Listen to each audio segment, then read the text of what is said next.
ભાટેના વિસ્તારમાં 24 સીસીટીવી લગાવી ઘરમાં કંટ્રોલ રૂમ ઊભો કર્યો. પેડલરોને વોકી ટોકીથી મેસેજ આપી રોજનું 1.5 લાખનું ડ્રગ્સ વેચતા માફિયા એસઓજી પોલીસે ઝડપી પાડ્યો હતો. ઘરમાં 55 ઇંચના ટીવીમાં કેમેરાની લાઈવ ફીડ જોતો ડ્રગ્સ લેવા આવનાર કપડે લેને આયા હે કોડવડ આપે એટલે ડ્રગ્સ વેચાતું હતું.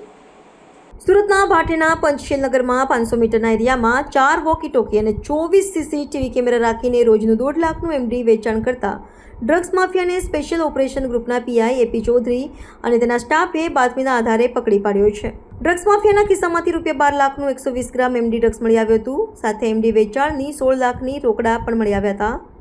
રેડ દરમિયાન એસઓજીના સ્ટાફને 2 લોડેડ પિસ્તલ મળી હતી. ડ્રગ્સ માફિયા શિવા ઉર્ફે શિવરાજ ભૂપેન્દ્ર ઝાલાને એસઓજીએ પકડી પાડી ધરપકડની કાર્યવાહી કરી છે. શિવાએ ઘરમાં 55 ઇંચના ટીવીમાં કેમેરાની લાઈવ ફીડ જોતો હતો. આ માફિયા માત્ર ધોરણ 3 સુધી જ ભણેલો છે. શિવા અગાઉ સલાબતપુરા પોલીસમાં મારામારીના 6 ગુનાઓ, ઉમરા પોલીસમાં લૂંટવીટ, અપહરણ તેમજ ખટોદરા પોલીસમાં હત્યાના ગુનામાં પકડાયો હતો.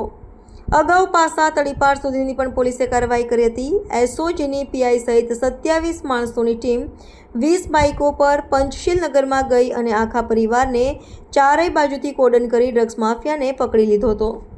એસઓજીને એક બાતમી હતી કે પંચશીલનગર ઝુંપડપટ્ટીમાં શિવરાજ ઉર્ફે શિવો દરબાર કરીને જે વ્યક્તિ છે, જે અગાઉ પણ ઘણા બધા ગુનાઓમાં પકડાયેલો છે અને વોન્ટેડ પણ છે, એ વ્યક્તિ છે ડ્રગ્સનો ધંધો કરે છે. તો એસઓજી એના ઘણા બધા સમયથી એની વોચમાં હતી અને એને એ માણસ એવો છે કે એણે ટોટલ પંચશીલનગરની અંદર 24 સીસીટીવી કેમેરા નખાવેલા, હાઈ ડેફિનેશનવાળા અને નાઇટ વિઝનવાળા, અને એનાથી એ પોલીસ ઉપર વોચ રાખતો હતો. અને ચારેક એના જે ફોલ્ડરિયા પણ રાખેલા કે જે વ્યક્તિઓ વોકી ટોકી સાથે સજ્જ રહેતા અને આને માહિતી આપતા હતા. એસઓજીએ એક સાથે 20 બાઇક અલગ અલગ દિશાઓમાંથી એન્ટર કરી અને એના ઘરને કોર્ડન કરી અને એને ઝડપી પાડ્યો છે. અને ટોટલ એની પાસેથી 118 ગ્રામ જેવું એમડી અને 2 લોડેડ તમંચા પિસ્ટલ જે છે એ ઝડપી પાડેલ છે.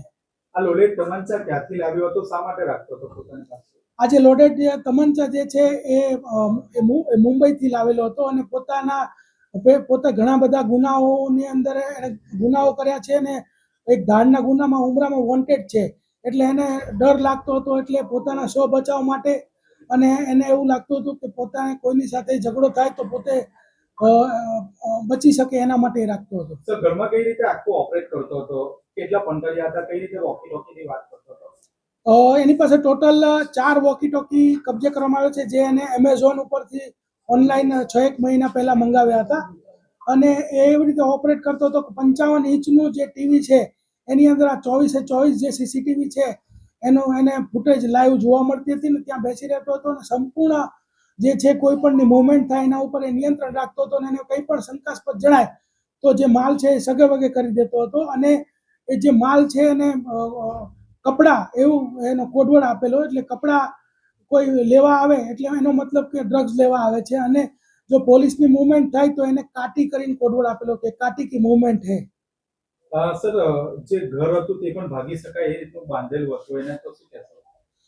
જે ઘર છે એ પણ પાક્કું બાંધેલું છે અને અમે એના પણ પુરાવો લઈ રહ્યા છીએ અને એમાં જો કંઈ પણ ગેરકાયદેસર છે તો એને પણ અમે નેસ્ત નાબૂદ કરીશું. સર, ડ્રગ્સ ક્યાંથી લાવ્યો હતો? કોની પાસેથી લાવવામાં આવ્યો હતો?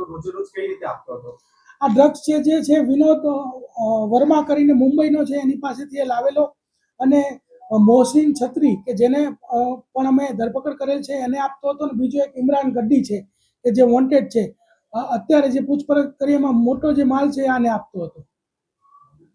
સર, પ્રોફાઇલ શું છે આરોપીની? કેટલો ભણ્યો છે? કઈ રીતે આખી ટેકનોલોજી યુઝ કરી?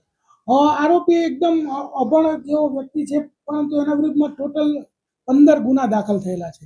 એમાં ઉમરામાં ધાડનો ગુનો છે, એની અંદર આ વોન્ટેડ પણ છે અને એક વખત એની પાસા પણ થયેલી છે.